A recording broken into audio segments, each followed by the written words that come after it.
what I've done with your subject guide, did you all bring your subject guide? Well, you can look at them a lot of them and see, but it's simply I've gone through it and analysed it for you, all right? To give you a framework, and I can explain it, all right?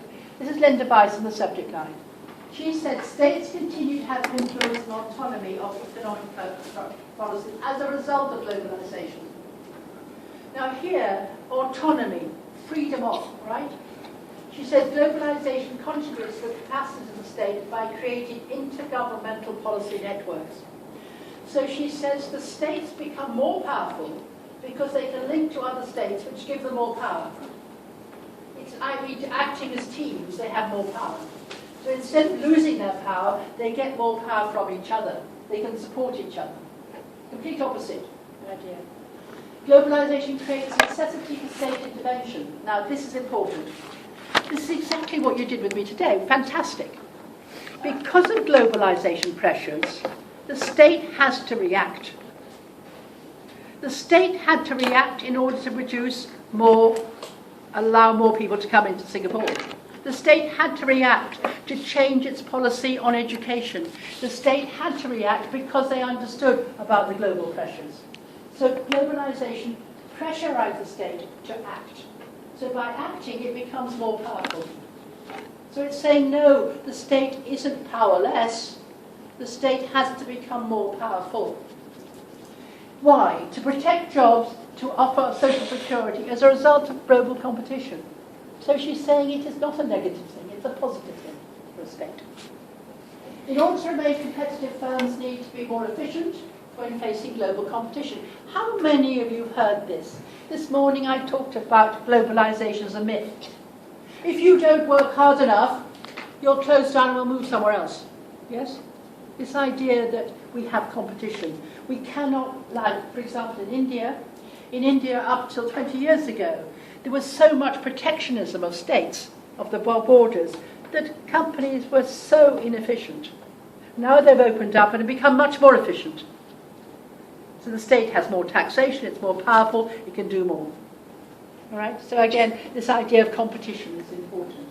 And again, so the state has to intervene, provide training and subsidies for research. EDB. All right? In order to make sure it's efficient, so the state does intervene. By intervening, the state gets bigger and more powerful. Right? Key sectors of the economy can be destabilised. Actually, again, agriculture. Now, agriculture is not an interest. I mean, I didn't know. Does Singapore got any agriculture? I think there is some, is there? Not in dairy farm, though. It is around that area. Still, there is some agriculture, but you're not self-sufficient, are you? No. But you have to intervene in some areas. For example, water. You have to protect water, don't you, in order to survive. So you have to have agreements with others. So again, the state has to intervene and to protect certain areas because of globalisation. Do you remember this morning I talked about commodity prices? Commodity prices are under threat, so the state has to intervene, i.e. to subsidise commodity prices or to do something about it, right? So in effect, she's saying globalisation pressurises the governments to act, to make the people in that country more efficient, etc. So she said there hasn't been a death of politics. In fact, the state has become more powerful. Yeah? Now, this is a very old photograph of Michael Mann. Michael Mann taught me sociology in 1978, and that's what he looked like then. But he's still writing. And again, it's in your book, right? What I'm doing here is I'm giving you the very basic things, so when you read it, you'll understand it. Michael Mann says, what are the threats to the nation state? He is a Weberian, Max Weber. So what is his definition of the state? If he's a Weberian, how does he define the state? The state has, if you're a Weberian, a Weber theory, the state has the monopoly of violence over, come on, wake up. The state has a monopoly of violence over given territory, right? So he's a Weberian, that's what he suggests the state is. So he says, changes the nature of capitalism, but governments are essential to stability. Yes, capitalism has changed. Leslie Stair shows that capitalism has changed, But in order to keep capitalism going, states are essential.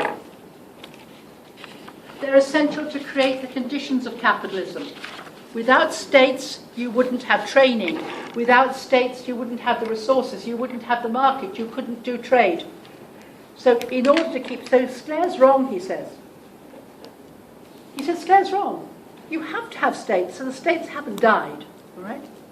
Changes in the military conflict, but notice, all right, there have been lots of changes in military conflict about how we compete with each other. But look, Iran and North Korea, they're still autonomous. Even though we might want to zap them, we can't. The next thing, the rise of environmental pressure groups, says yes, these are incredibly important. And the threats to the nation state also, identity politics. People feel connected to their ethnicity rather than their nation. So these are threats. Right? So he's in the middle. Now, here's our friend again, Leslie Sclair. Now, what would he say about the nation state? Is it still powerful or not? Leslie Sclair, powerful or not, the state? Come on. No, absolutely not. He's somebody saying that the multinational companies, the transnational companies transcend the state. The state is losing its power. It still has a role. Globalization should be seen as a new phase of capitalism, once transcends the unit of the nation state. Now, this is what we talked about this morning, and I gave you, you're all happy with this now. The classic Marxist analysis that the state, the shape of the state will be determined by the nature of the economy. If the economy changes, the state will change. Therefore, it is powerless in that respect. But that is too simple, right? But that's the idea. Right. Now, just to go through that, just to make sure, this morning I looked at the forces of production, a combination of means of production, land, labour, and capital together with labour power, all right? How goods are made, how the students are produced in every epoch will be depend on their particular technologies. So if you have a question answer to do on is technology important, obviously we look at this. Relations of production is some total of social relations that people must enter in order to survive, to produce and reproduce the means of life. That's the base, all right? Therefore, in order these relations will characterize the prevailing mode of production, class relationships, the relationship to capital, etc. Just to repeat it for you, that's where he bases his idea about why the state is losing its power. Because the state was always reflection. The state was never particularly powerful. It was who was in charge of the state before? Who controlled the state before? Before globalization, who controlled the state? In individual countries, who was controlling the state? The capitalists. Right? All he's saying now, the capitalist class has moved to become a transnational capitalist class. Right? So we did that this morning. I'm just saying you use Sclair in order to have the state. Now here's lovely Susan Strange. She looked like that in 1979. She certainly didn't look like that before she died. She died in 1994. But she was an amazingly strong woman. All right, now this is page 166. I've done the same thing as I did with Linda Weiss. She is somebody who say, yes, the state has long lost its power. The main assumption of Susan Strange is that world markets are now more powerful than individual nation states. In a globalized world, economic world is market-centered and not state-centered. Market-centered, world market-centered, not state-centered. So she's moving away from the state. She said the state is no longer sovereign. All right? States no longer have power to shape the economy. Who disagrees with that? Who says states no longer have power to shape the economy? Who have we just done? Linda Weiss. Linda Weiss said, yes, of course they have power to shape the economy. In receipt of globalization. Globalization pressurize the state in order to shape the economy. So when you're answering a question on this, you would use Strange versus Weiss. The main cause. This is her cause. Now, she was writing before Linda Weiss. She was writing in 1980s, 70s and 80s. So she might have a different perspective. Main cause. Most citizens in most countries lost their faith in their governments to protect them from nuclear attack. Now, how many of you are frightened of nuclear attack? Anybody frightened of nuclear attack? No. Now, when I was young in 1950s, a long time ago, before your grandparents were born nearly, all right? It really makes me feel, we were terrified of nuclear attack. The governments used to send messages to our door about what to do. Things like, sit under a table, put brown paper on your windows and wait. You know, everything was geared up to a nuclear attack, nuclear bunkers under there, so we were terrified. Now, we don't do anything about it because we know we can't do anything anyway. We just wait to happen, right? We don't pressurise our government to protect us from nuclear attack.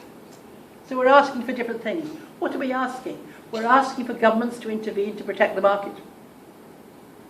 So again, this idea here, most have lost their faith in governments to protect them from nuclear attack. Increased wealth meant that citizens no longer want governments to prioritise military security.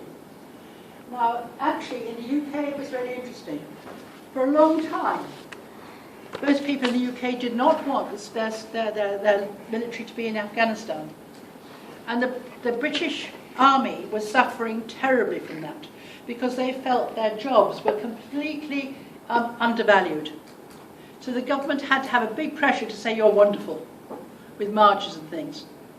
Because we say, what on earth are we doing in Afghanistan? What are we doing this for? Well, I still don't know. But it used to be, oh, we're protecting you. From what? Afghanistan, the UK, what are we protecting you from? So the people do not want this anymore.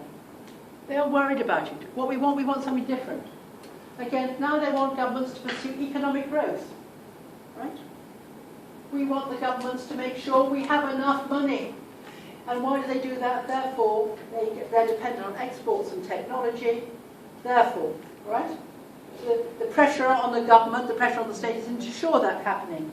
The private sector is where exports are generated, yes? True? Yeah? And also, and capital is raised. Therefore, states are dependent on the private sector. So what do? They have to allow the private sector to intervene. They have to allow the private sector to grow. And if the private sector is creating linkages globally, that is what's happening. So it's a different perspective from Weiss. Now, all I've done, this is nothing new, this is from your guide. But I'm just explaining it. Now, do you know who he is? Do you know who he is?